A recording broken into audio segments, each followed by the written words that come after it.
ค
หน้าบริก้าหน้าคันไดบริก้าว่าสตางค์ไปหงหน้าคันไดบริก้าเป้หน้าคันไดบริก้าหน้าคันไดก้า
จะเอาขอดุงมาได้มัดสองปั้นมาได้ลูกมันจะข้ามเลยมันลูกแดงลูกเป็นปั้นมันข้ามเลย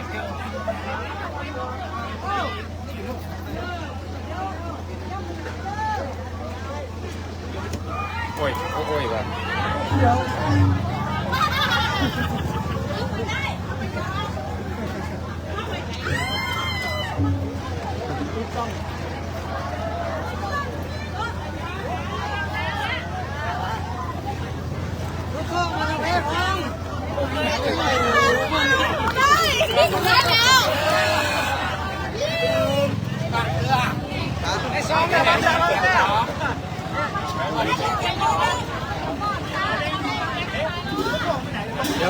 เดี๋ยวมันฟาดมาไม่จะเพิ่มเลยฟาดอย่าลืมถ่ายแล้วก็อย่าลืมถ่าย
แล้วก็เดินออกเนอะ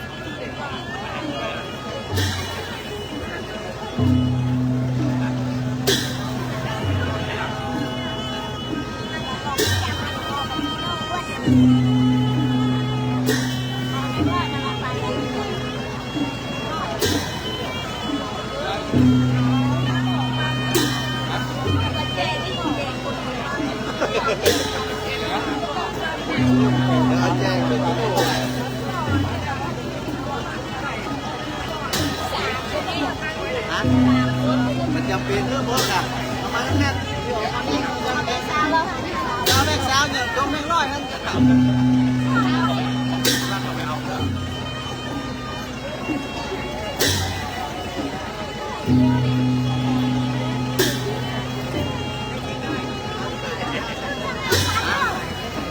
แล้วใส่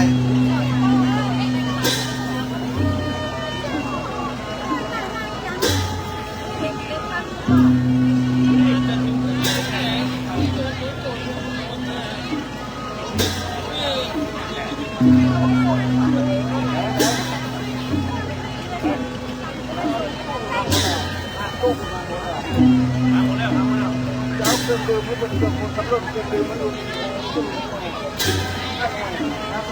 ผ่านรู้นะวงพูดของเก่าอ่ะที่มันบอกลงเลยคนขับรถคนคือทั้งหลังคนเป็นสิ่งพูดอ่ะเอาไปล่าไปเดียวล่าไปเดียวอ่ะชาวบ้านกินหวาน เอานี่เหรอ ต้องเย็นนี่ เอาที่เอานี่น้อย ที่เราอยู่ในโรงพยาบาลนี่ก็ กินหน้าก็ได้เที่ยวมันเปล่า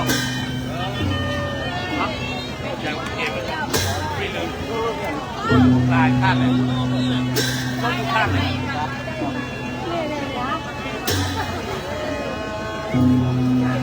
เล่นน้อยเล่นน้อย จักเป็นร้อยไปทั้งหลายตัวไปคนเดียวเลยคือไปต้องไปไปเลยแม่มันต้องแม่ไปแล้วแม่มันแอบแต่เอาคุณต้องแบ่ง5ไปแล้วแบ่ง5ไปแล้ว1เอากระเป๋าไปเร็วแบงค์100ไปอีก1เอาเร็ว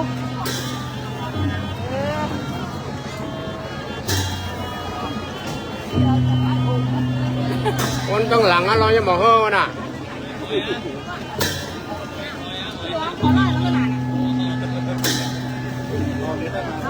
ตั้งหลังมันสองคนเราจะน้อย สวยบอกว่า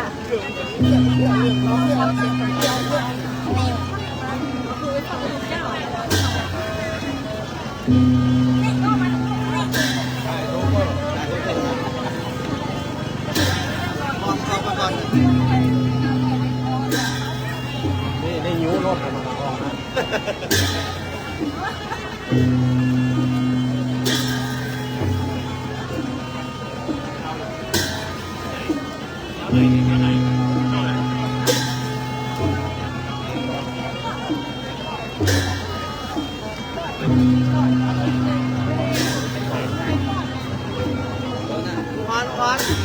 วันเดี๋ยววันเขาได้กินข้าวกันเดี๋ยวเขากินข้าวใช่ไหมก่อนวันเราดูยางานซื้อกับเบียร์นะวันเรียนไงวะ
ร้อยเปิดหน้ามาลงน้ำแล้ว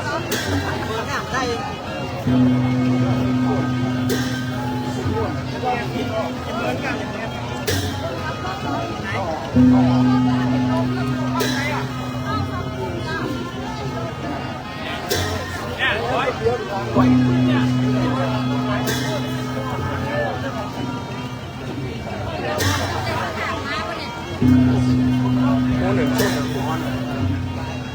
ข้อไหนก็แบบข้อไหน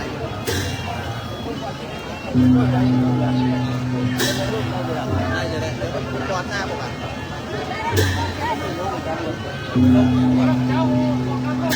ลงหน้าวันเนี้ย เดี๋ยวลงหน้าบ้านย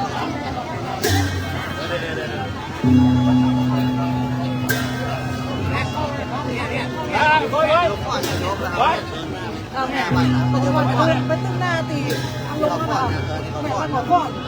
นั่นก่อนแล้วติดลงเนี่ยหน้ามันเราติดโคด้านต่อแล้ว เดี๋ยวโวยมันเนี่ย อ๋อ ดูแต่ไม่ลายมึงอ่ะไม่ลาย ได้อ่ะคลอดกับได้นี่เบียร์อีกครั้งนึงแค่ไหน เดียวเลยครับ ยายที่ไหนยายที่ไหนไหนไหน ปิดอ่ะที่เราแค่เนี่ยค่ะขอบคุณเจ้า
ต้องเขาอยู่แล้ว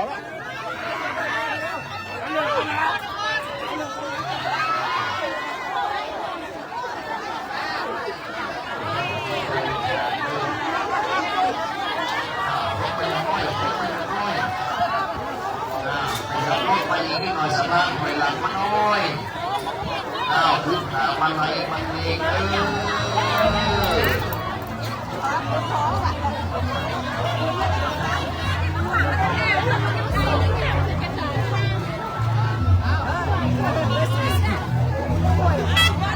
That's it.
ที่เชิงบันไดเล็กบันไดเจ้าฟอนเล็กมันยืนบนสไลด์หน้าเล็กมาเนี่ยมาที่ที่มีคนมาจากเล็กเจ้าฟอนเล็กมันนี่งามเลยโอ้วันนี้สุดเจ้าฟอนเล็กเราสุดยอดแม่เขามายืนไปเลยแม่เขามายืน2 ภาคไปเลยเลิกเจ้าฟอนเล็กคือเราบนสไลด์หน้ามายืน2 ภาคไปเลยในความสมัครในความประโดมยืน2 ภาคไปเลยนะครับก็ดีเลยแม่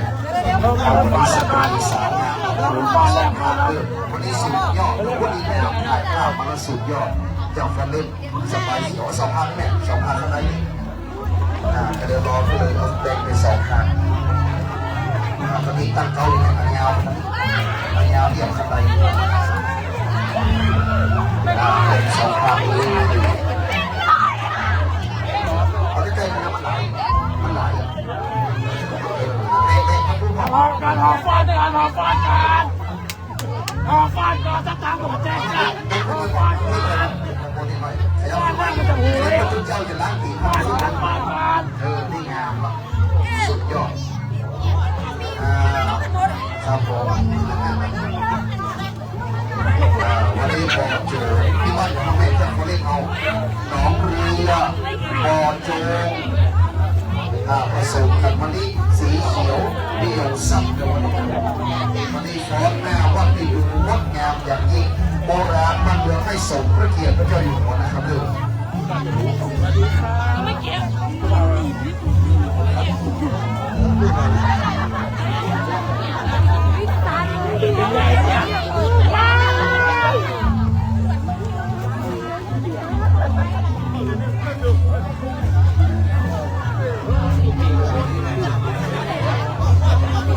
เป็นคนงานเป็นคนกี่ใบจากฟ้อง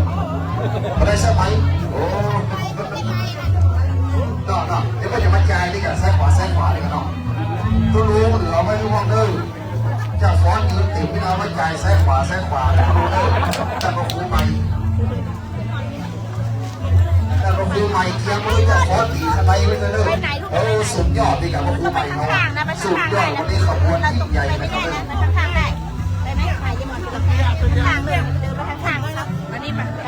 เดี๋ยวจะได้โปรยกันสภาที่จะโปรยข้อตอกตั้ง2 แถวเลยเนอะมีงดงามเจ้าฟ้อนสบายเขียวต่อโจกนองเรือมาอยู่ด้วยกับพิกจะได้ถวายการต้อนรับขบวนให้ยิ่งใหญ่นะครับเลยวันนี้เจ้าฟ้อนได้ฟ้อนถวายการต้อนรับอย่างงดงามขณะนี้เป็นคณะบุญหามาลัยนะครับ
เสียงปรบมือคือปลุกขามาลัยจะฟ้อนอนุรักษ์ศิลปะวัฒนธรรมเมืองปริคุมชัยนะครับวันนี้ในฟ้อนถวายการต้อนรับเป็นอุดมมงคล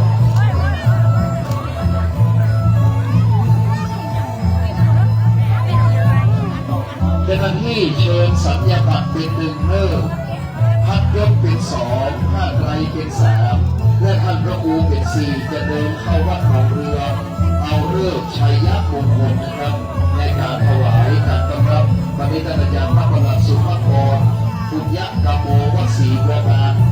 ได้นำกล่องพัดยศมาถวายพระพิธาสัตนะที่บนเขาวัดศรีบัวบานสุดวิหารเลยนะครับอาสนาปนมือไว้หลวงพ่อศรีบัวบาน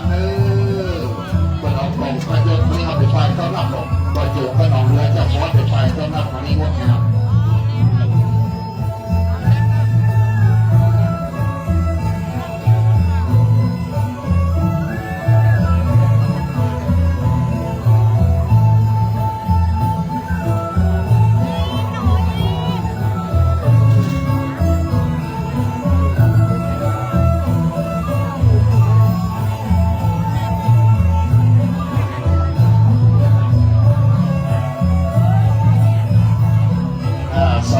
ก็หนองเรือมาเตรียมพร้อมเลยเรื่อยๆในการที่จะได้ถวายการต้อนรับที่เชิญมาไทยนะครับเตรียมน้ำล้างต่างๆเราก็เตรียมไปเรื่อยๆอยู่อะไรครับ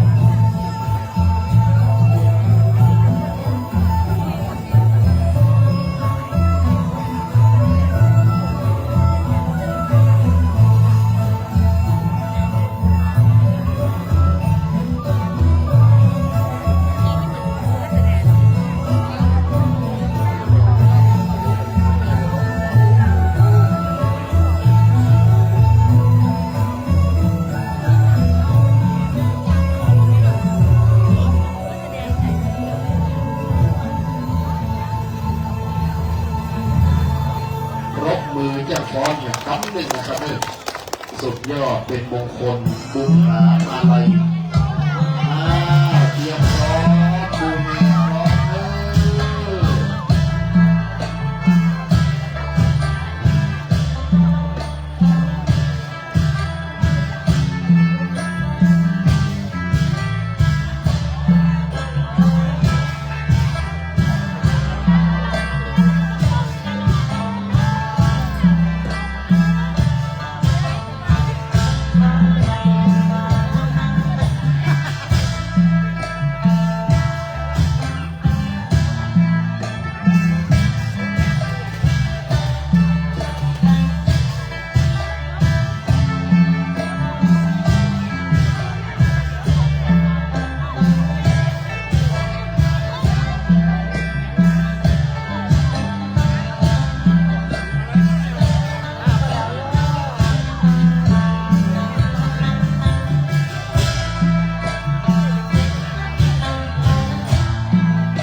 ก็นี่มือกลองเนี่ย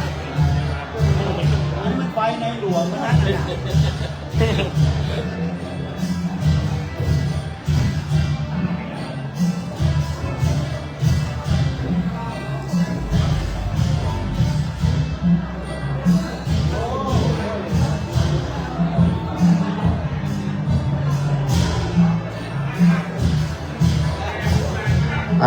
กุญแจมาห้ามที่พ่อหลวงประยูนเด้อกุญแจรถโตโยต้าไผ่ตกหายมาเอาที่พ่อหลวงประยูนให้เด้อเก็บกุญแจโตโยต้าได้นะครับบนวิหารเด้อ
ข้าราชการผู้แต่งกายชุดปกติขาว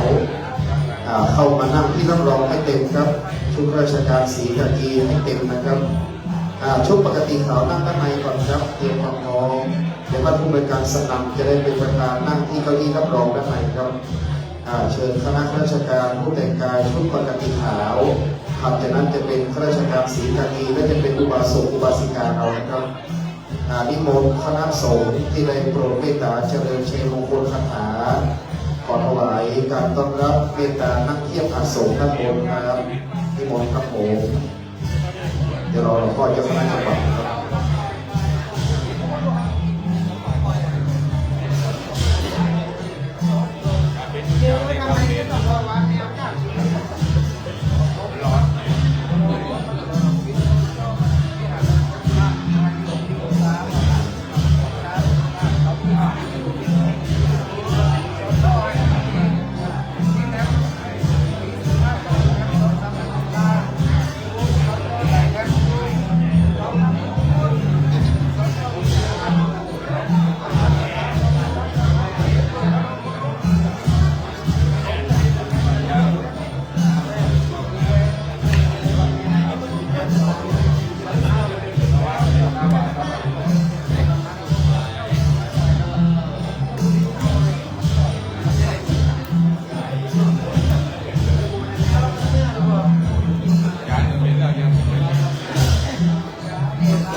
อันนั้นผมไม่ได้มอบด้วย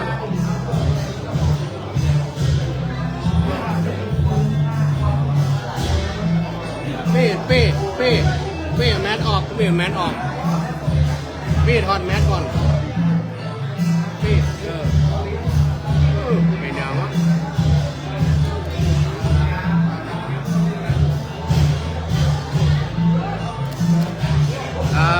ก็อย่างคือ กช616ลำพูนย้ายรถหน่อยนะ616กชลำพูนย้ายรถกลับนะครับโอเค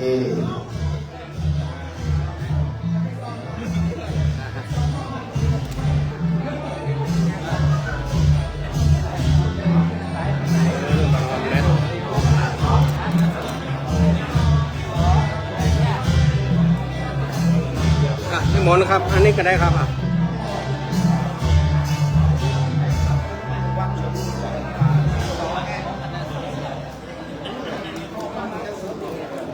ขอบคุณคณะดนตรีอีสานล้านนาประยุกต์เพชรฤาษีโดยการนำของอาจารย์โนเข้าครูโนและคณะลูกหลานเยาวชนได้บรรเลงเพลงอีสานล้านนาถวายการต้อนรับในพิธีการอย่างงดงามขบวนวันนี้ครับยิ่งใหญ่และสมเกียรติพิธีการเรียบร้อยทุกประการดังนั้นวันนี้นั้นท่านอาจารย์พระครูวิรุฬปัญญาวุฒิอาจารย์พระมหานัทนันท์ผู้เป็นเจ้าวาดวัดหนองเรือประธานเจ้าภาพได้ร่วมกันเชิญสัญญาบัตรพัดยศและพระไตรราชทานไปสู่ที่วัดพระธาตุปริพุทธชัยวรมหาวิหารโบราณลำพูนนั้นวันนั้นเห็นหลายรูปครับไม่ว่าจะเป็นพระครูสิริวชิโรภาสที่ได้รับพระราชทานเลื่อนสมณศักดิ์ได้รับพระราชทานพัดยศมาแล้วพระครูสิริสุตานุยุทธด็อกเตอร์ดังนี้เป็นต้นต้องไปถวายสักการะที่วัดพระธาตุปริพุทธชัยวรมหาวิหารก่อนเป็นธรรมเนียมปฏิบัติดังนั้นวันนั้นนี่นะครับเห็นต้นแบบครูบาอาจารย์หลายรูปพระครูสิริสุตานุยุทธด็อกเตอร์ผู้อำนวยการวิทยาลัยสงฆ์ลำพูนรองเจ้าคณะอำเภอเมืองพระครูสิริวชิโรภาสก็ดีแล้วก็ท่านอาจารย์พระมหาทองรูปหนึ่งของลำพูนที่วันนั้นจำได้ไปถวายสักการะพระบรมธาตุเจ้าปริพุทธชัยวันนี้นั้นท่านอาจารย์พระครูวิรุฬปัญญาวุฒิท่านก็ไม่ละทิ้งประเพณีนี้นะครับเดี๋ยวข้าราชการเข้าไปนั่งด้านในให้เต็มครับขออีก5 ท่านดังนั้นเป็นผู้แทนท่านโน้นเดี๋ยวเรานั่งด้านหน้าของวิหารอีกส่วนหนึ่งขอเชิญ5 ท่านครับเชิญด้านในเลยครับจะได้เป็นเกียรติแก่ท่านพระครูด้วยเชิญ5 ท่านให้เต็มนะครับมาอีก3อีกครับอีก3 ท่านขอสุภาพบุรุษครับอีก3จะได้เตรียมความพร้อมวันนี้อากาศร่มเย็นฝนไม่ตกแต่มืดครึ้มบอกว่างดแล้วหนาวห้อเป็นบรรยากาศมงคลเดี๋ยวจะถวายการต้อนรับพระเดชพระคุณพระเทพรัตนนายกเจ้าคณะจังหวัดลำพูนพระเดชพระคุณท่านเจ้าคุณพระศรีธรรมโสพลรองเจ้าคณะจังหวัดลำพูนและวันนี้ท่านพระครูวิบูลย์เกียรติยาภรณ์ผู้ช่วยศาสตราจารย์พระรองเจ้าคณะจังหวัดลำพูนท่านพระครูไพศาลธรรมานุสิทธิ์เจ้าคณะอำเภอเมืองพระครูสิริสุตานุยุทธด็อกเตอร์พระครูสิริวชิโรภาสท่านพระครูกิติปริยัตินิเวศหลวงพ่อรองเจ้าคณะอำเภอทั้ง3 รูปเจ้าคณะตำบลวันนี้ท่านพระครูประภัสศรีลาภรณ์เจ้าคณะตำบลหนองน้ำในนามเจ้าคณะผู้ปกครองในตำบลนี้และก็คณะสงฆ์อันเป็นสหธรรมิกของพระครูวิรุฬปัญญาวุฒิได้มาพร้อมกันวันนี้ประธานในพิธีครับท่านผู้อำนวยการหน่อแก้วอุตโนได้มอบหมายแต่ท่านผู้อำนวยการสนั่นช่างปรุงผู้อำนวยการกลุ่มอำนวยการกิจการพระพุทธศาสนาสำนักงานพระพุทธศาสนาจังหวัดลำพูนได้ให้เกียรติเป็นประธานในการอ่านประกาศพระบรมราชโองการประกาศสัญญาบัตรวันนี้ด้วยความเคารพนะครับพิธีกรอาจารย์มาสนองงานครั้งใดก็อบอุ่นวันนี้ ในส่วนของท่านนายกณัฐวุฒิอุปโจงท่านนายกองค์การบริหารส่วนตำบลหนองหนามนี่ท่านเป็นข้าราชการผู้ใหญ่จำได้ว่าครั้งเมื่อฉลองต้อนรับพัดยศพระมหาปรริญญาธรรมของพระมหานัทนันท์นะครับท่านนายกณัฐวุฒิก็นำท่านรองนายกเลขาเชิญท่านสอบต.มาปฏิบัติหน้าที่อย่างงดงามนอกจากนั้นวันนี้ท่านกำนันประทินจักขุเรืองนี่ไม่เคยขาดวันนี้ท่านกำนันประทินจักขุเรืองข้าราชการผู้ใหญ่ในตำบลหนองหนามเชิญท่านกำนันผู้ใหญ่บ้านสารวัตรกำนันแพทย์ประจำตำบลผู้ช่วยผู้ใหญ่บ้านแต่งกายชุดข้าราชการตั้งกระบวนแถวในชื่นใจครับพอกำนันประทินวันนี้ดีใจนะครับท่านนายกณัฐวุฒิวันนี้ท่านอำนาจปันพฤกษ์เป็นผู้เชิญสัญญาบัตรพัดยศท่านอารามคำพูนพ่อหลวงบ้านหรือผู้ใหญ่บ้านหนองเรือเราวันนี้คณะสาธุชนหนองเรือได้เตรียมความพร้อมพิธีการอย่างนี้จะต้องจัดให้ดีงามและสมพระเกียรติดังนั้นการนี้นะครับท่านพระครูวิรุฬปัญญาวุฒิได้รับพระมหากรุณาธิคุณจากพระบาทสมเด็จพระเจ้าอยู่หัวทรงพระกรุณาโปรดพระราชทานตั้งสมณศักดิ์เป็นพระครูสัญญาบัตรเจ้าวาดวัดราชชั้นเอกในราชทินานามที่พระครูวิรุฬปัญญาวุฒิท่านอาจารย์พระครูนั้นเป็นหน่อเนื้อแดนมาตุภูมิวัดบ้านกว้างวันนี้จึงได้เชิญสัญญาบัตรพัดยศผ้าไตรพระราชทานเข้าถวายสักการะพระบรมธาตุเจ้าปริพุนชัยเสร็จจากนั้นแล้วไม่ละลืมแดนมาตุภูมิบ้านเกิดถิ่นกำเนิดได้ไปกระทำพิธีบำเพ็ญกุศลทักษิณานุปทานกิจอุทิศถวายแก่บูรพาจารย์และบุพการีชนที่วัดบางกวางอันนี้เป็นความกตัญญูที่น่ายกย่องไปบ้านเกิดเสร็จแล้วจึงเชิญสัญญาบัตรพัดยศผ้าไตรมาสู่วัดหนองเรืออันท่านเป็นเจ้าอาวาสที่นี่นะครับศรัทธาประชาชนตำบลหนองน้ำได้พระดีศรีศาสนาวันนี้พระครูวิรุฬปัญญาวุฒิจะนำพาศรัทธาให้ร่มเย็นดังนั้นข่าวพระมีเกิดขึ้นเราอย่าหวั่นไหวขอให้เราตั้งมั่นตุลุงทองพระครูโสพลบุญญาภรณ์แม่ริมที่เป็นพระนักเทศท่านเคยเทศเอาไว้เมื่อ20 ปีก่อนเปรียบเอาลำไยลำพูนนี่นะครับตุลุงว่าลำไยนึ่งปุ๊บหน่วยเน่ามันถึงมี2-3 แก่นที่เหลือในปุ๊บลำไยนั้นหน่วยดีเกรดเอไม่เห็นในปุ๊บนั้นเป็น30หน่วยในเน่าเอาออกเหียตุลุงทองบอกดังนั้นเรามีพระดีเรามีหลวงพ่อรองเจ้าคณะจังหวัดหลวงพ่อเจ้าคณะอำเภอรองอำเภอเจ้าคณะตำบลคณะสงฆ์อยู่ในวิหารนี้แล้วก็อีกหลายรูปครับดังนั้นขอให้เราตั้งมั่นไม่หวั่นไหวพระบาทสมเด็จพระเจ้าอยู่หัวทรงพระกรุณาโปรดพระราชทานตั้งสมณศักดิ์และเลื่อนสมณศักดิ์ถวายทุกปีนะครับทั่วราชอาณาจักรปีนี้ของหนเหนือจัดที่วัดลัทธิวันพระนอนขอนตาลแม่ริมปีก่อนวัดพระธาตุศรีจอมทองปีที่แล้วศรีจอมทองเชียงใหม่ปีนี้พระนอนขอนตาลลัทธิวันแม่ริมเชียงใหม่หนเหนือเราประกอบด้วยคณะสงฆ์ภาค4ภาค5ภาค6ภาค7เรียกว่าหนเหนือภาค4มีจังหวัดนครสวรรค์จังหวัดกำแพงเพชรจังหวัดพิจิตรจังหวัดเพชรบูรณ์นี่อยู่ภาค4ภาค5เมืองตากสุโขทัยอุตรดิตถ์พิษณุโลกนี่ภาค5ภาค6เชียงราย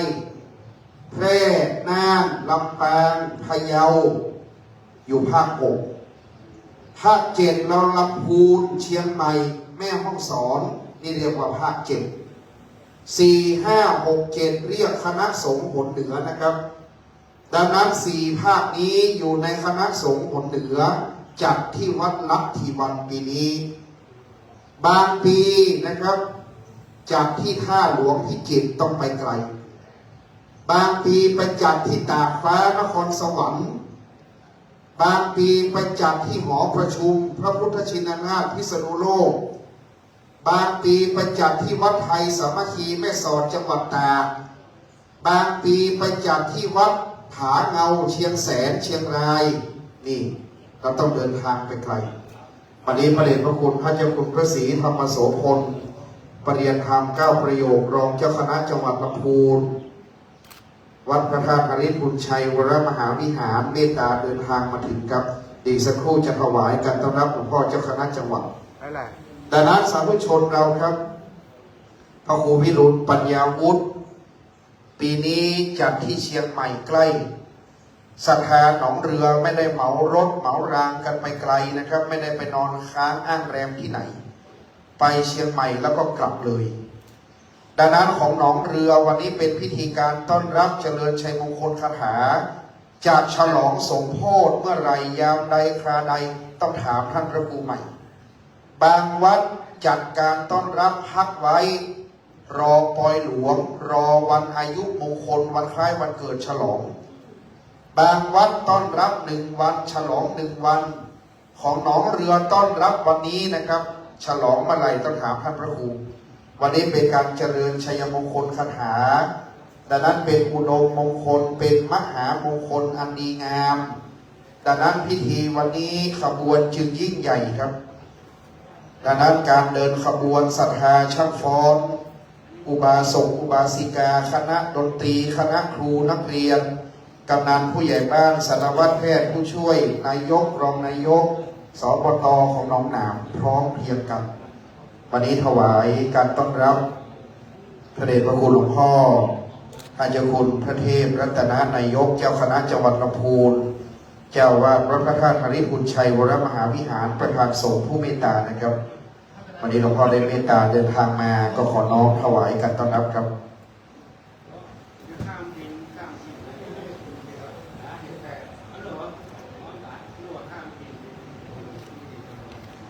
สาธุชนประนมมือขึ้นครับน้อมถวายการต้อนรับพระเดชพระคุณหลวงพ่อพระเจ้าคุณพระเทพรัตนนายกเจ้าคณะจังหวัดลำพูนเจ้าวาดวัดพระธาตุนฤทธิ์บุญชัยวรมหาวิหารวันนี้ท่านผู้อำนวยการสนั่นช่างปรุงผู้อำนวยการกลุ่มอำนวยการกิจการพระพุทธศาสนา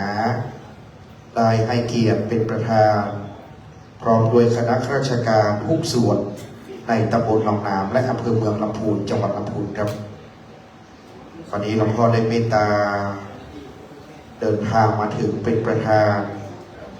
ตามโบราณนั้นพิธีการจะจัดโบสถ์วิหารหรืออุโบสถของแต่ละวัดเบื้องหน้าพระพุทธปฏิมากรประธานอันศักดิ์สิทธิ์ซึ่งประดิษฐานตั้งไว้ประจำวิหารหรือประจำวัดให้งดงามวันนี้จึงเป็นการถวายการต้อนรับและเจริญชัยมงคลคาถาให้เป็นอุดมมงคลนะครับ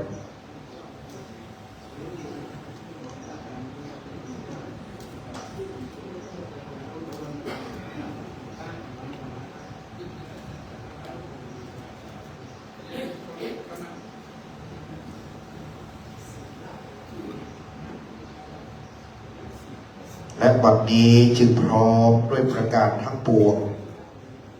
คณะสงฆ์ประกอบด้วยหลวงพ่อเจ้าคณะจังหวัดลำพูนรองเจ้าคณะจังหวัดลำพูนเจ้าคณะอำเภอเมืองลำพูนและรองเจ้าคณะอำเภอเมืองลำพูนเจ้าคณะตำบลหนองน้ำพระสังฆาธิการทั้ง19 รูปโปรดเมตตานั่งเทียบอาสงฆ์เป็นมหามงคลแล้ว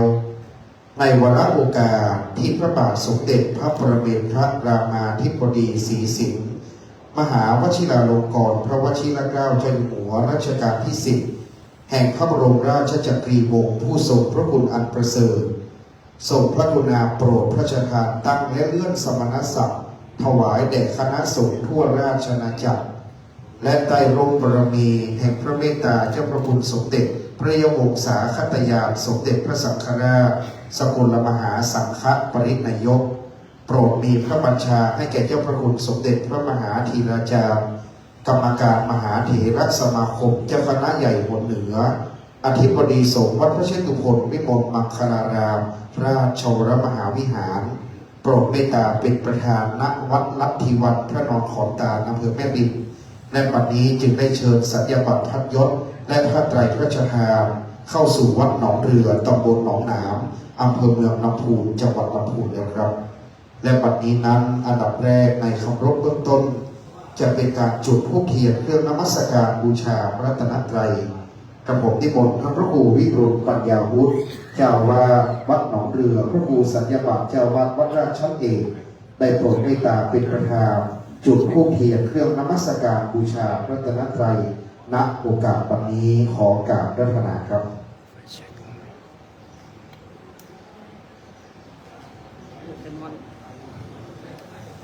สาธุชนประนมมือขึ้นครับสำรวมกายสำรวมวาจาสำรวมใจตั้งจิตให้เป็นสมาธิวันนี้พระครูวิรุฬปัญญาวุฒิเจ้าวาดวัดหนองเรือได้โปรดเมตตาเป็นประธานในการจุดธูปเทียนเป็นเครื่องนมัสการบูชาพระรัตนตรัยเบื้องหน้าพระพุทธปฏิมากรในคำรบเบื้องต้นจะเป็นอุดมมงคลอย่างยิ่งนะครับถวายต่อพระพุทธปฏิมากรเก่าแก่แต่โบราณอันศักดิ์สิทธิ์ประดิษฐานไว้เป็นพุทธรูปประธานประจำวิหารของวัดหนองเรือครับ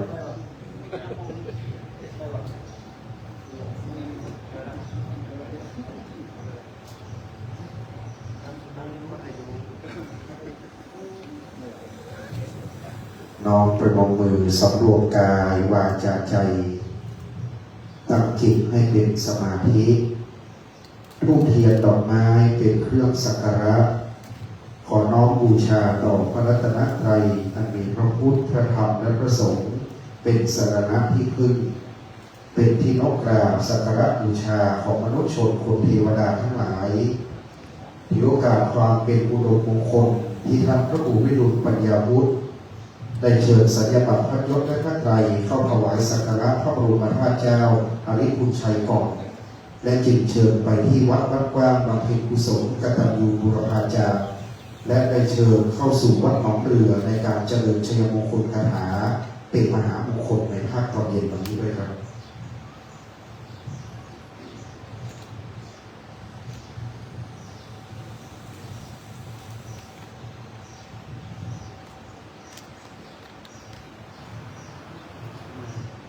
ลำดับต่อจากนั้นท่านผู้อำนวยการสนั่นชักพรุง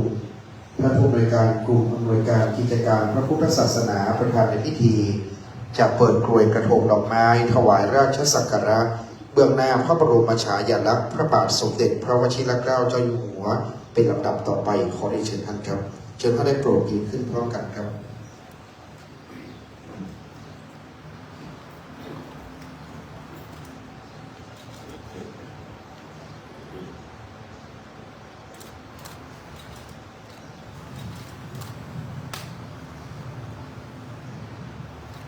พระมหากษัตริย์ทุกพระองค์ดำรงพระองค์เป็นเอกอัครพุทธศาสนูปถัมภกย่อยกพระศาสนาให้เจริญพัฒนาในราชอาณาจักรไทยเชิญท่านได้โปรดนั่งลงครับ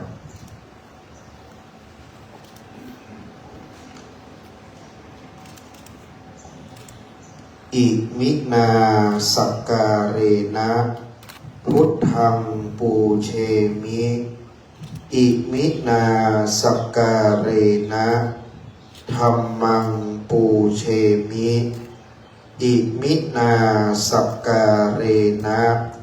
สังฆังปูเชมิอะระหังสัมมาสัมพุทโธภควา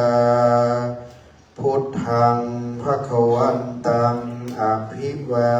เทมิสวากขาโตภควตาธัมโมธัมมังนัมมัสสามิสุปฏิปันโนภควโตสาวกสังโฆสังฆังนัมมามิมัจยังพันเตวิสุงรักขณทายะ ติสรเนนะสหปัญจศีลานิยาจามะทุติยัมปิมะยังพันเตวิสุงวิสุงรักขณทายาติสรเนนะสหปัญจศีลานิยาจามะตติยัมปิมะยังพันเตวิสุงวิสุงรักขณทายาติสรเนนะสหปัญจศีลานิยาจามะนะโมตัสสะภะคะวะโตอะระหะโตสัมมาสัมพุทธัสสะนะโมตัสสะภะคะวะโตอะระหะโตสัมมาสัมพุทธัสสะนะโมตัสสะภะคะวะโตอะระหะโตสัมมาสัมพุทธัสสะนะโมตัสสะภะคะวะโตอะระหะโตสัมมาสัมพุทธัสสะนะโมตัสสะภะคะวะโตอะระหะโตสัมมาสัมพุทธัสสะนะโมตัสสะภะคะวะโตอะระหะโตสัมมาสัมพุทธัสสะ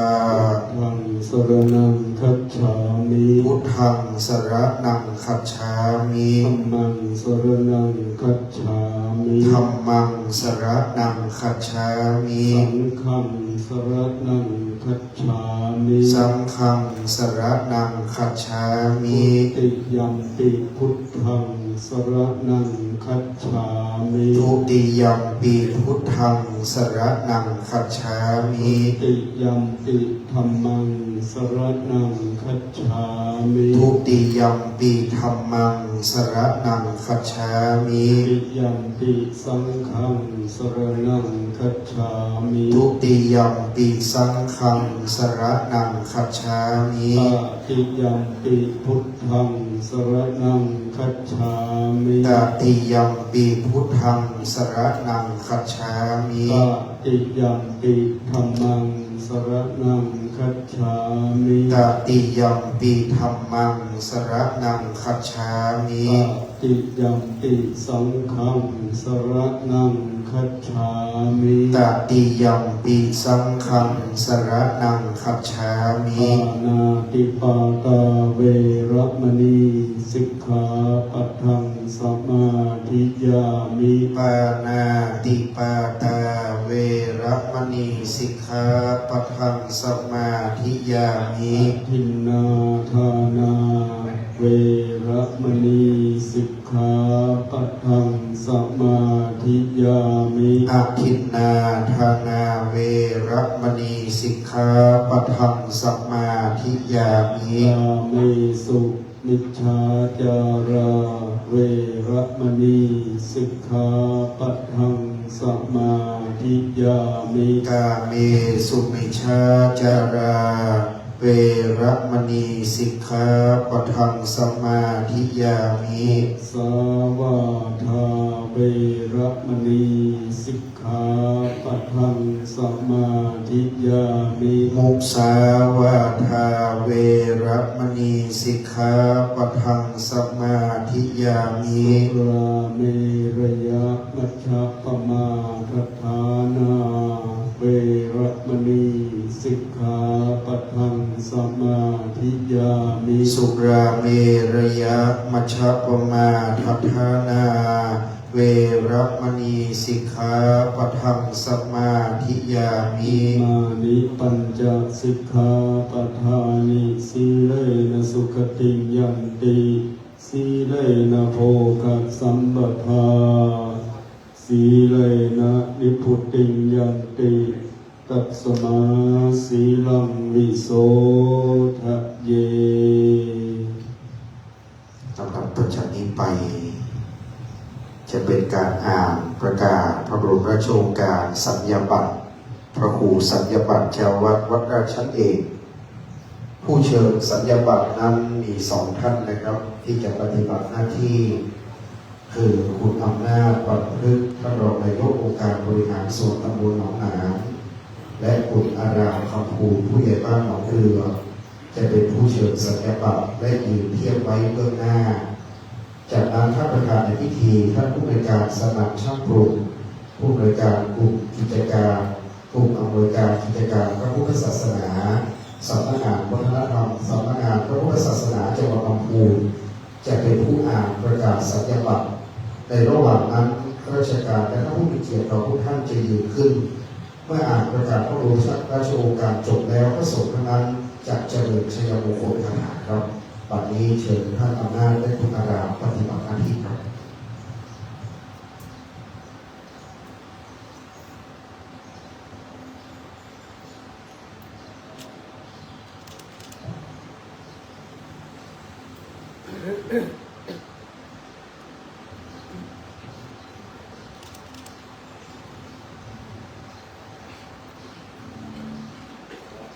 จากนั้นจะได้เชิญท่านประธานในพิธีท่านผู้ในวยการสนามช่างปลูก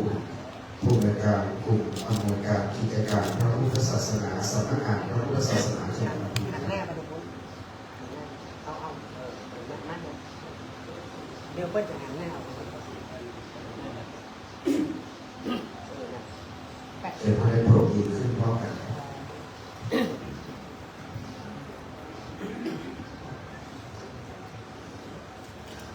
ให้พระอธิการรัตนันวัดหนองเรือจังหวัดลำพูนเป็นพระครู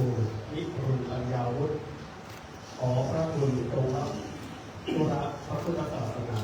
เป็นภาระสั่งสอนช่วยระงับอธิกรณ์และอนุเคราะห์พระภิกษุสามเณรในอารามโดยสุดปวงจงเจริญสุขสวัสดิ์ในพระพุทธศาสนาเถิดตั้งแต่วันที่ 11 มีนาคม พุทธศักราช 2568 เป็นปี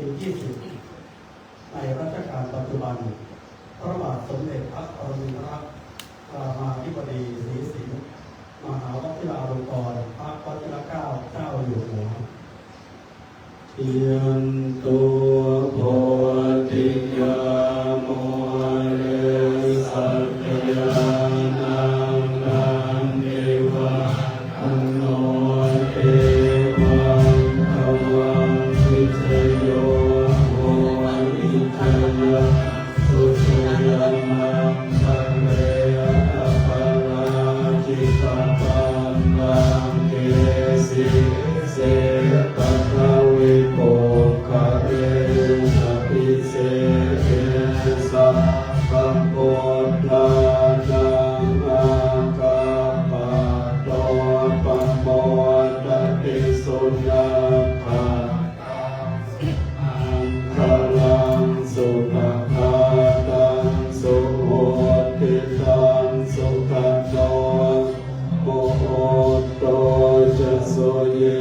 ตังพระมัจจาริสุปัฏฐากินังกายกรรมังวาจากรรมังปัฏฐากินังปัฏฐากินังมโนกรรมังปณิทิเตปัฏฐากินาปัฏฐากินานิกัตวานัลลมันตันเทปัฏฐากิเน เชิญทุกท่านได้โปรดนั่งลงได้ครับ เป็นอุดมมงคล เป็นพระมหากรุณาธิคุณในพระบาทสมเด็จพระวชิรเกล้าเจ้าอยู่หัว ที่ได้ทรงพระกรุณาโปรดพระราชทานตั้งสมณศักดิ์ถวายแด่พระครูวิรุฬปัญญาวุฒิเป็นพระครูสัญญบัตรเจ้าอาวาสวัดราชชั้นเอกแล้ว พระสงฆ์ได้เมตตาเจริญชัยมงคลคาถาแล้วครับ ต่อจากนี้ไปจะเป็นการแสดงคารวะธรรม น้อมนำเครื่องสักการะถวายแด่เจ้าคณะผู้ปกครองสงฆ์ครับนิมนต์พระครูวิรุฬปัญญาวุฒิเข้าถวายเครื่องสักการะต่อพระเดชพระคุณพระเทพรัตนนายก เจ้าคณะจังหวัดลำพูนเจ้าอาวาสวัดพระธาตุนริทุนชัยวรมหาวิหารครับ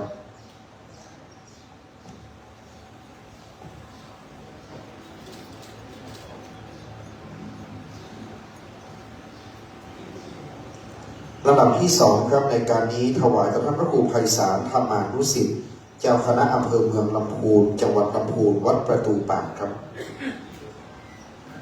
ในนามเจ้าคณะผู้ปกครองในอำเภอนี้ครับ จะ จากนั้นถวายต่อหลวงพ่อท่านพระครูประภัสศรีลาภรณ์เจ้าคณะตำบลหนองหนามในนามเจ้าคณะผู้ปกครองวัดหนองเรือนั้นอยู่ในเขตปกครองคณะสงฆ์ตำบลหนองหนามนะครับถือเป็นลูกศิษย์ในหลวงพ่อเจ้าคณะตำบลอีกรูปหนึ่งที่เมตตา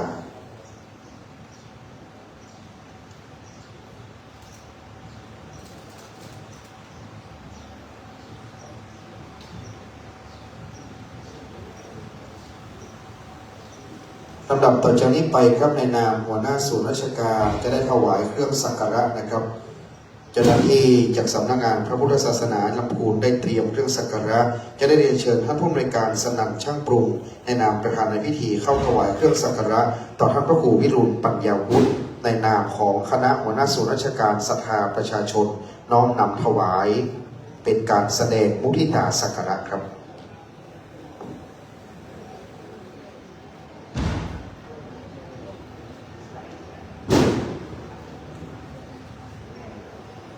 และลำดับต่อจากนี้ไปครับวันนี้ท่านประธานได้น้อมถวายเครื่องสักการะ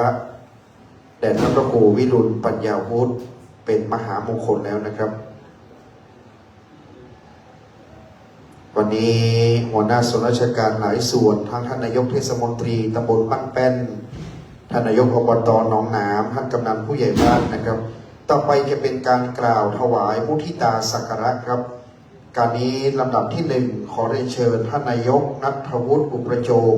ท่านนายกองค์การบริหารส่วนตำบลหนองหนามได้เป็นผู้กล่าวถวายมุทิตาสักการะต่อท่านพระครูวิรุฬปัญญาวุฒิในลำดับที่1ครับ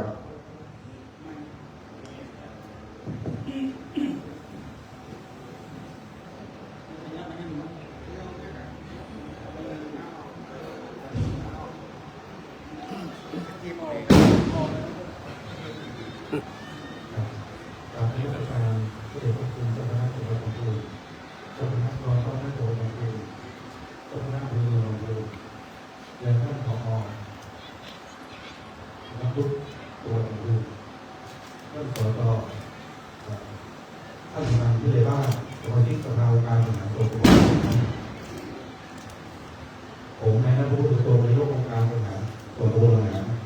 วันนี้ขอเป็นตัวแทนกล่าวผู้พิพากษาขอเป็นตัวแทนของพี่น้องในเขตเราตำบลหนองหนาม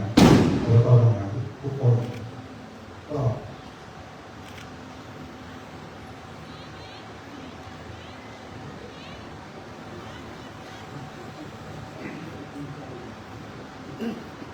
ผมรู้สึกปลื้มปิตินะครับดีใจที่วันนี้ได้มาเป็นตัวแทนนะครับมากล่าวพิธีการอีก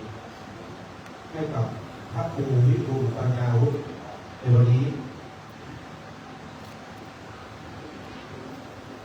พี่น้องชาวตำบลหนองหนามทุกคนนะครับ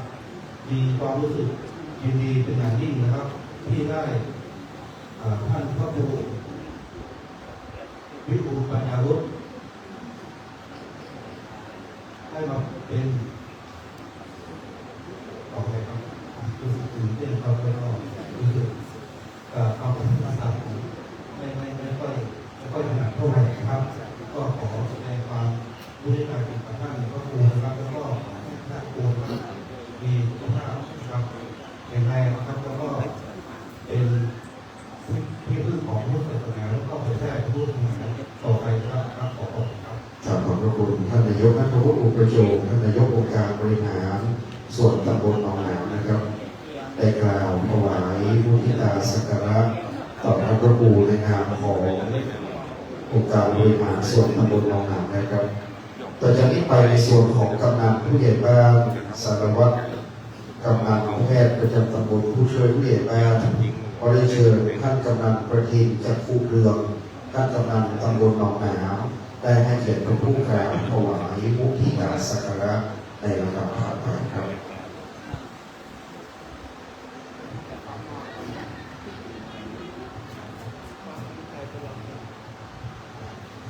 ครับกราบนมัสการพระเดชพระคุณหลวงพ่อประเทศรัตนนายกเจ้าคณะจังหวัดลำพูนและท่านรองเจ้าคณะจังหวัดลำพูนรวมไปถึงเจ้า คณะอำเภอรองเจ้าคณะอำเภอพระสงฆ์เจ้าลูกๆรวมไปถึงท่านผอ.สำนักพุทธศาสนาจังหวัดลำพูนท่านสจ.ยศศรีวิชัยท่านนายกเทศมนตรีเทศบาลตำบลบ้านแป้งท่านนายกนัทวุฒิ ประโยชน์นายกองค์การบริหารส่วนตำบลท่านรองนายกรวมไปถึงท่านประธานผู้สูงอายุผู้ชายมั่นคงของตำบลบางนาและท่านประธานสภาองค์การบริหารส่วนตำบลบางนารวมถึงสมาชิกองค์การบริหารส่วนตำบลบางนาผู้ใหญ่บ้านผู้ช่วยสัตวแพทย์พี่น้องประชาชนตำบลบางนาวันนี้ผมรู้สึกเป็นเกียรติอย่างยิ่งนะครับที่ได้เป็นตัวแทนฝ่ายปกครองท้องที่นะครับแล้วก็ได้เป็นตัวแทนที่ได้มีความรู้สึกยินดีในส่วนของความตื้นอกตื้นใจนะครับตื้นกำลังใจกับพี่น้องประชาชนในตำบลหนองนาที่ได้เห็นท่านพระครูวิรุณปัญญาวุฒิซึ่งก็ได้รับตำแหน่งทัดยศเลื่อนขึ้นมาจากในส่วนของท่านพระครูวัดหนองเรือของเราอันนี้ก็เป็นส่วนหนึ่งนะครับที่ท่านพระครูวิรุณปัญญาวุฒิได้มีความมุ่งมั่นตั้งใจจนได้ประสบความสำเร็จกระผมในตัวแทนของพี่น้องประชาชนตำบลหนองนาก็ขอแสดงอุปการจิตขอให้ท่านได้มีสุขภาพร่างกายที่แข็งแรงและที่สำคัญท่านบอกผมว่าท่านจะมุ่งมั่นตั้งใจเริ่มเรียนให้มีนะครับความรู้ความสามารถที่สูงขึ้นไปแล้วก็จะเป็นที่พึ่งของพี่น้องประชาชนต่อไปครับขอบคุณครับวันนี้ขอบพระคุณท่านกำนันสุพินจากภูเรือประทินจากภูเรือท่านกำนันตำบลหนองนานะครับได้กล่าวถวายมุทิตาสักการะต่อพระครูวิรุณปัญญาวุฒินะครับต่อจากนี้ไปจะเป็นการน้อมนำถวายจตุปัจจัยเพื่อพยธรรมต่อพระสงฆ์ขออีกท่านหนึ่งครับในการที่จะได้กล่าวถวายมุทิตาสักการะวันนี้คือท่านสจ.ยศศรีวิชัยท่านสมาชิกสภาองค์การบริหารส่วนจังหวัดวันนี้ได้ให้เกียรติเดินทางมาร่วมนะครับได้เป็นกำลังใจเป็นกำลังหลักของพระศาสนาขอท่านสจ.ได้กล่าวถวายมุทิตาครับขอกราบนมัสการพระเดชพระคุณประเทศพระนายกครับมหาเถรานุเถระเจ้าคณะพระสังฆาธิการด้วยความเคารพอย่างสูงเรียนท่านสภาสาธุชนเราจะเรียนท่านผู้มีเกียรติที่เคารพทุกท่านกระผมนายยศศรีวิชัยสมาชิกสภาองค์การบริหารส่วนจังหวัดลำพูนอำเภอเมืองเกษตรแปดก่อนอื่นขอบพระคุณท่านพระครูวิรุณปัญญาวุฒิได้ให้เกียรติกระผมได้มาแสดงมุทิตาสักการะเรื่องในงานพิธีต้อนรับสัญลักษณ์พระยศซึ่งท่านนะครับในครั้งนี้พี่น้องสภาสาธุชนหลายครับว่าบ้านหนองเรือแห่งนี้ได้รับการพัฒนาอย่างเป็นรูปแบบต่อในรูปของท่านพระครูวิรุณปัญญาวุฒิหรือที่เราเคยห้องบอกว่าทุกปีหนึ่งได้มาเป็นเจ้าอาวาสวัดหนองเรือเพียงแต่ปีหนึ่งทุกสิ่งทุกอย่างในวัดหนองเรือนี้ก็สำเร็จอย่างยิ่งใหญ่สง่างามและก็เป็นสิริมงคลยิ่ง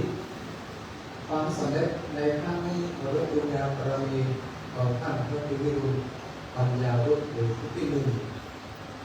ได้พัฒนาตลอดจนถึงศรัทธาสาธุชนได้ทำตั้งอยู่มาโดยตลอด เนื่องในโอกาสที่ท่านพระครูวิรุฬปัญญาพุทธได้รับสันนิบาตพระยศในครั้งนี้ครับผมในนามของตัวแทนของพี่น้องสภาประชาชนตลอดจนถึงศิษยานุศิษย์เขต8ประกอบไปด้วยตำบลหนองที่ตำบลหนองหามและตำบลท่าแพรกบางส่วนขอกราบถวายพุทธาสักการะแด่ท่านพระครูวิรุฬปัญญาพุทธด้วยความเคารพอย่างสูงและก็ขอกราบอาราธนาคุณพระศรีรัตนตรัยและสิ่งศักดิ์สิทธิ์ทั้งหลายในสากลจักรวาลโปรดดลบันดาลปกปักรักษาท่านพระครูวิรุฬคือสถิตสถาพรอยู่ในบวรพระพุทธศาสนาและเป็นร่มโพร่มไทรของพี่น้องสภาประชาชนและศิษยานุศิษย์ทุกหมู่เหล่าไปตลอดกาลนานขอบพระคุณท่านสจ.ยศศรีวิชัยท่านสมาชิกสภาองค์การบริหารส่วนจังหวัดลำพูนได้กล่าวถวายมุทิตาสักการะครับและลำดับต่อจากนี้ไปครับคุณอิสราพรจะได้เชิญเจกันดอกไม้ประธานจากหม่อมเจ้าที่คำพรทุกคนเข้าน้อมนำถวายมุทิตาสักการะต่อพระครูวิรุฬปัญญาพุทธขอเชิญคุณอิสราพรครับการนี้ท่านได้โปรดประทานแจกันดอกไม้น้อมนำมาถวายมุทิตาสักการะท่านของเจ้าที่คำพรทุกคนในราชตระกูลทุกคนครับ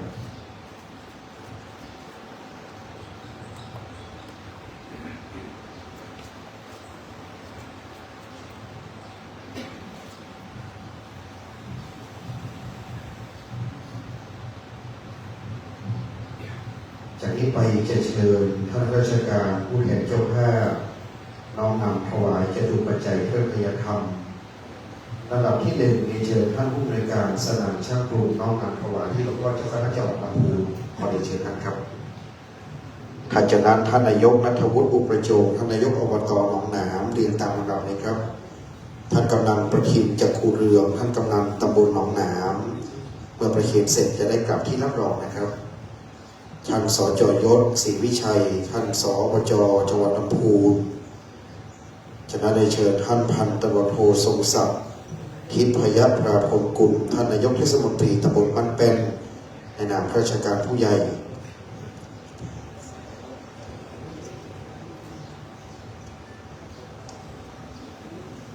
พ่อหลวงอารามคำพูนนะครับจะได้เชิญคุณพินิจจุมอุทัยประธานสภาอบต.หนองหนามครับจะนั้นเชิญคุณอิสราพรนะครับได้น้อมนำถวาย1ชุดในนามของคณะเจ้าภาพเชิญคุณอิสราพรครับ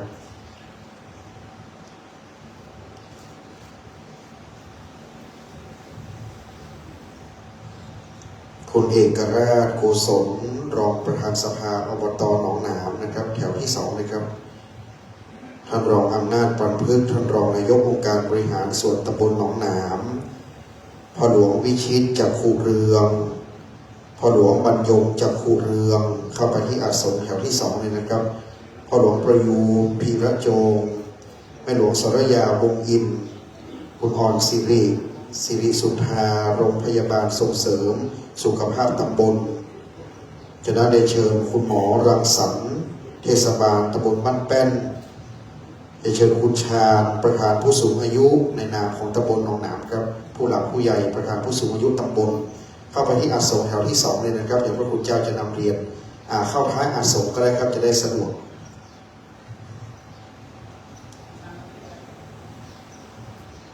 ท่านสบต.ประสงค์ตามศักดิ์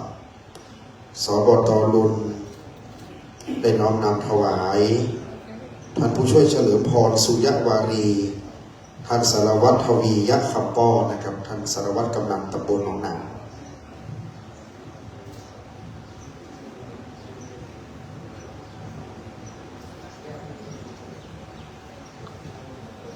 ผู้ช่วยอนุชาติสางสุภาพน้อมนำถวายด้วยครับ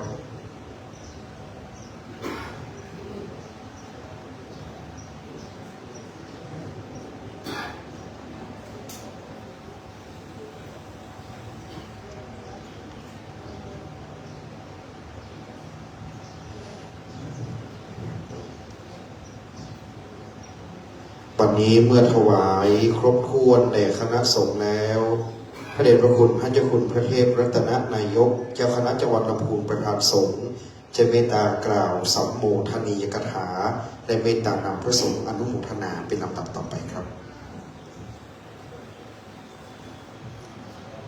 เรียนพระเถรานุเถระ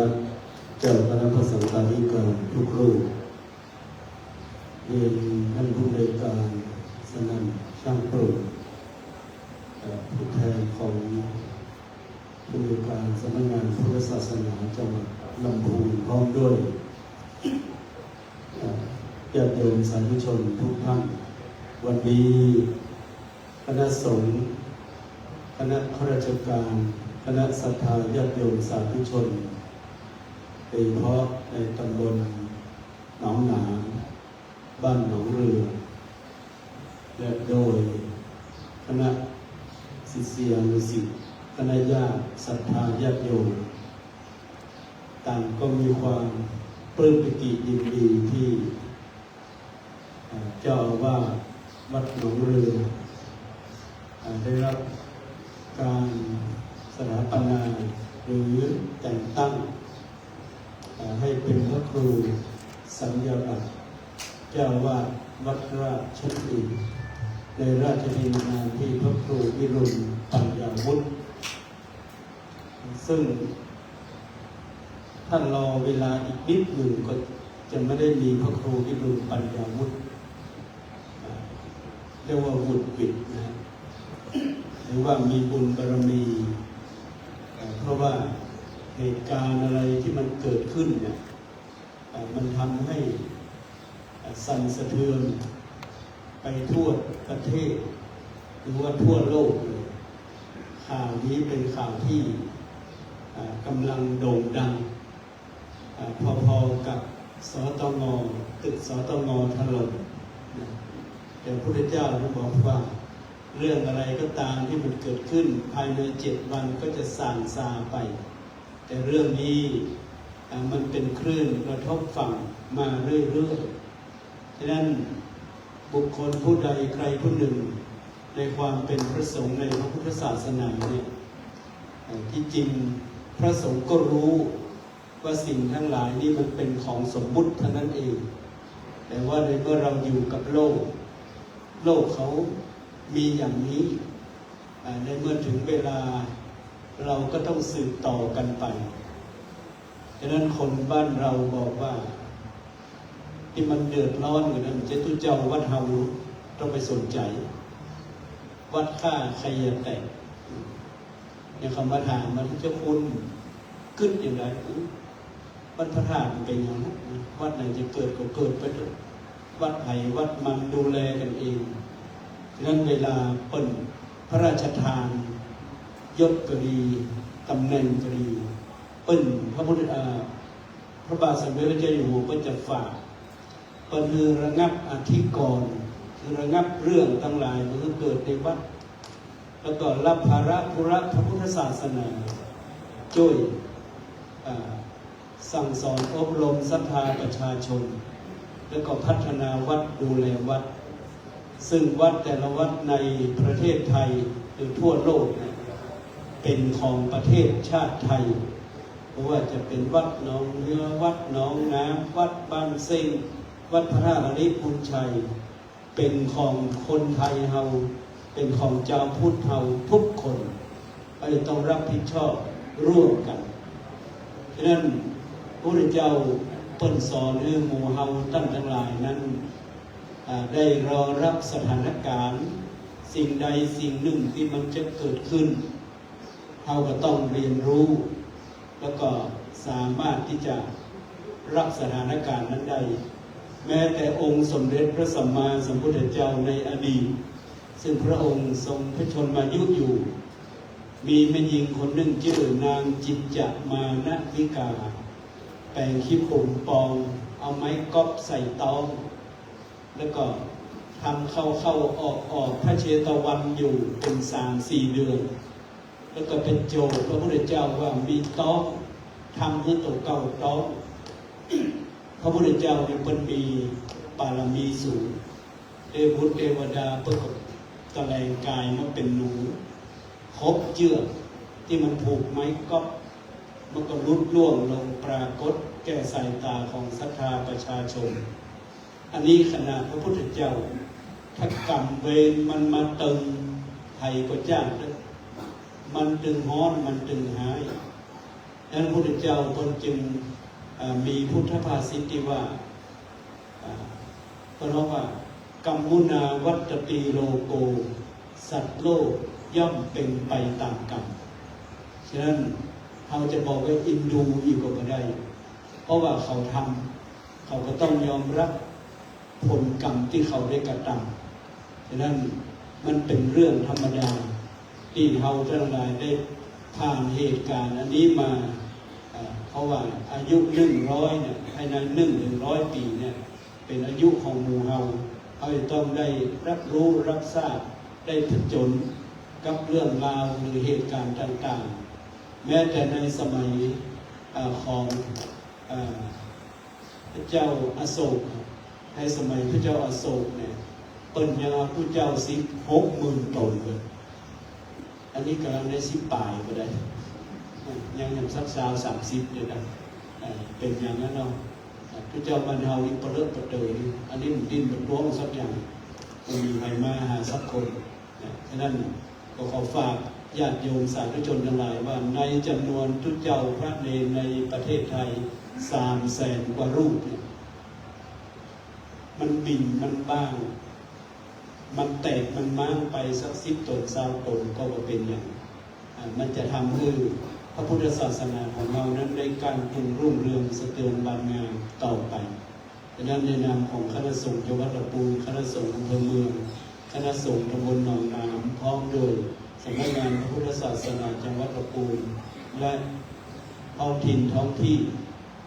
ทุกคนทุกท่านและญาติโยมสาธุชนก็ขอแสดงความยิ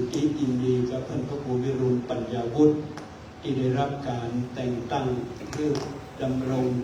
ตำแหน่งพระครูเจ้าอาวาสวัดราชจันทร์เอกในราชทินนาที่พระครูวิรุณปัญญาวุฒิซึ่งแปลว่าผู้มีอาวุธคือปัญญาที่งอกงามไพบูลย์บมีที่สิ้นสุดและก็ขอให้ท่านนั้นได้ช่วยกันรักษาพระพุทธศาสนาดูแลวัดวาอารามหนองเรือหรือการกรุงรุ่งเรืองสะเทือนบานงามต่อไปก็ขอให้ตั้งนั้นจุดอยู่ร่มเย็นเป็นสุขเจริญในธรรมขององค์สมเด็จพระสัมมาสัมพุทธเจ้าเจริญด้วยอายุวันนะสุขภาละปฏิภาณท่านรักษาสมบัติธรรมสารสมบัติตลอดกาลนานเธอสาธุขอโอกาสถวายกองทุนนะครับการนี้นิมนต์ท่านพระครูวิรุณปัญญาวุฒิได้ถวายกองทุนสมทบจำนวน3 กองทุนครับกองทุนที่1เป็นกองทุนบำรุงสำนักงานเจ้าคณะอำเภอเมืองลำพูนและเพื่อสมทบทุนกองทุนพระสงฆ์อาพาธอำเภอเมืองลำพูน2 กองทุนนี้น้อมนำถวายที่ท่านพระครูไพศาลธรรมานุสิทธิ์เจ้าคณะอำเภอเมืองลำพูนวัดประตูป่าครับและอีกทุนหนึ่งจะเป็นกองทุนวิทยาลัยสงฆ์ลำพูนถวายที่พระครูสิริสุตตานุยุทธดร.ผู้อำนวยการวิทยาลัยสงฆ์ลำพูนครับ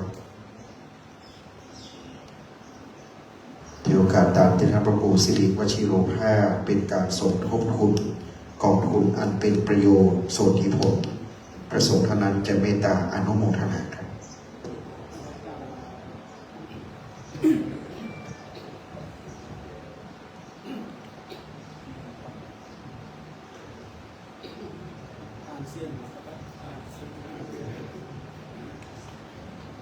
นิมนต์ปั่นปนเมืองพร้อมกัน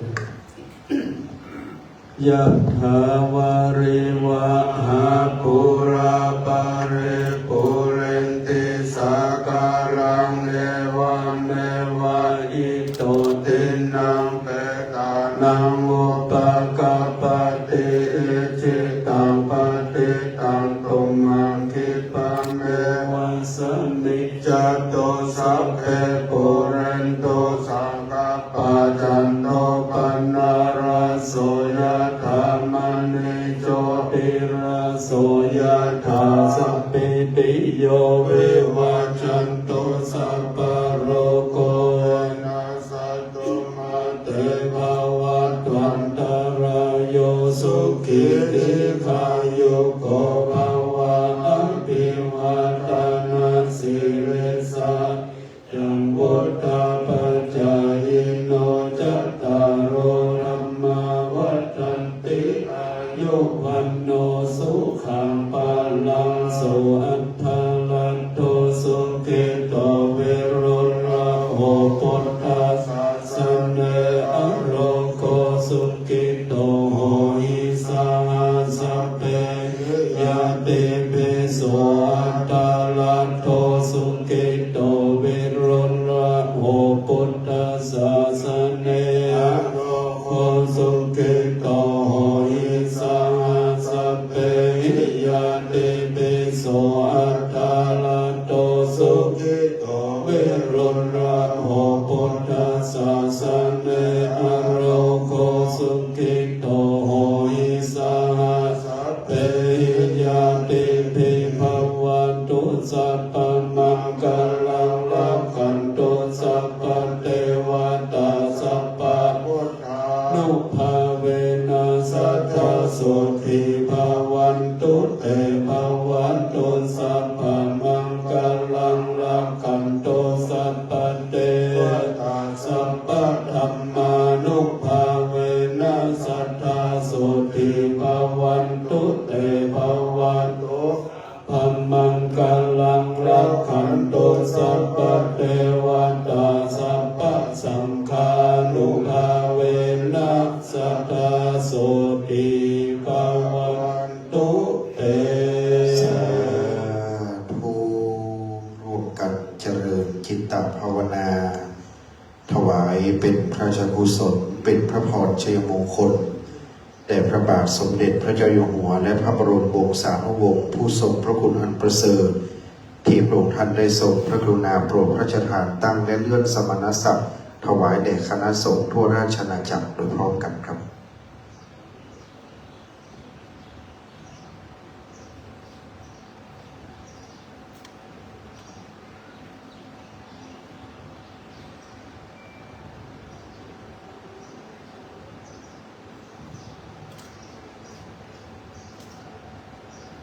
ขอพระองค์ทรงพระเจริญยิ่งยืนนานทรงพระเกษมสำราญสถิตเป็นมิ่งขวัญแก่ประสบกนิกรปวงชนชาวไทยทุกหมู่เหล่าและทรงดำรงพระองค์เป็นเอกอัครพุทธศาสนูปถัมภกย่อยกพระศาสนาให้เจริญวัฒนาในราชอาณาจักรไทยตลอดกาลนานขอบพระคุณทุกท่านครับในวันนี้ท่านผู้บริการสนามช่างปลูกจะได้กราบพระพุทธปฏิมากรเบื้องหน้าพระพุทธปฏิมาประธานเป็นลำดับต่อไปครับ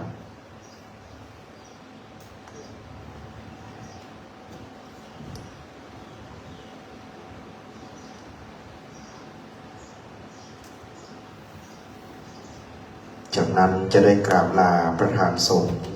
พระเดชพระคุณพระเทพรัตนนายกเจ้าคณะจังหวัดลำพูนเจ้าวาดวัดพระธาตุอาริทุนชัยวรมหาวิหารครับ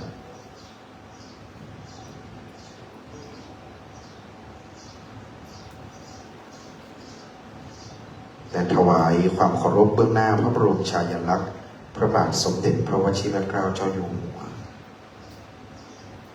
เชิญท่านได้โปรดยืนขึ้นพร้อมกันครับ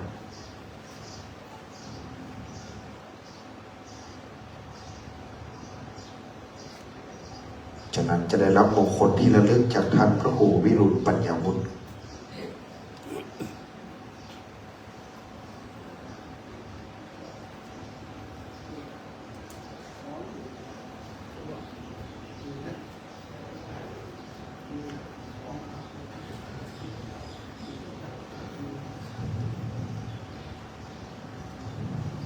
ได้เชิญทุกท่านได้โปรดนั่งลงพร้อมท่านประธานครับ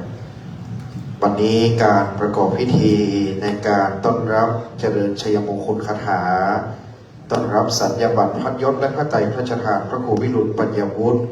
ได้เป็นที่เรียบร้อยในนามของเจ้าภาพกราบนมัสการของพระคุณพระสงฆ์ทุกรูปนะครับ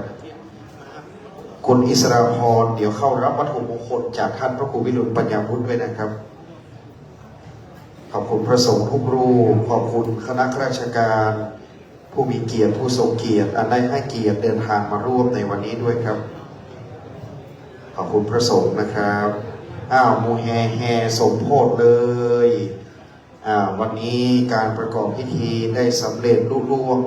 ขอบคุณหัวหน้าส่วนราชการขอบคุณผู้มีเกียรติทุกท่านนะครับ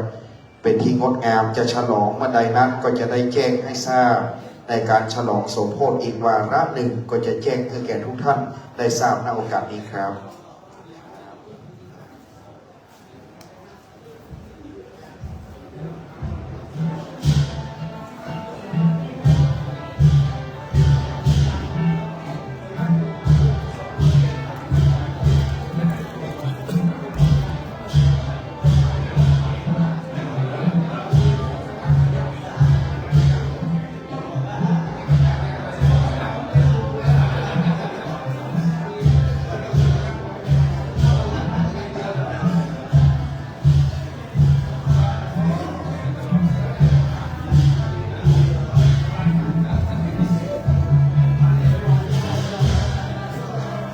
กระเดียวรับของที่ระลึกก็เนิ่นรับลง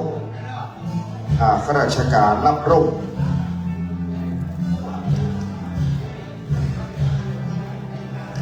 ยิบเลยยิบเลยยิบจะถวายมุทิตาสักการะยิบได้เลยยิบแล้วออกเลยนะยิบแล้วออกเลยขอบคุณข้าราชการบ้านเฮาเมืองเฮาเนออันนี้ของแม่บ้านมอบไปแต่ละบ้านเลยเนอนี่บ้านอย่างบอกนี่บ้านกอกคอยอันนี้ต้นปันแม่หลวงต้นปันเจ้าฟ้อนขึ้นมาตัวแทนมาห้ามเอาของที่ลึกกรรมอันนี้ของหนองน้ำนี่ที่หลังหนองน้ำบอกสตรีแม่บ้านหนองน้ำพ่อหลวงมาเอาโอเคได้หนองน้ำเนาะครับผมหนองน้ำไปละอันนี้อย่างนี้มีชื่อบ้านฮุกรั้วบ้านฮุก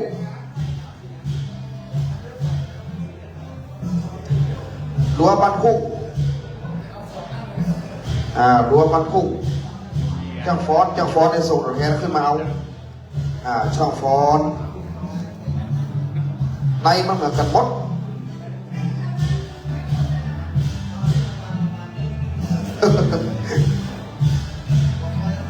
ขอไฟไปแล้วครับ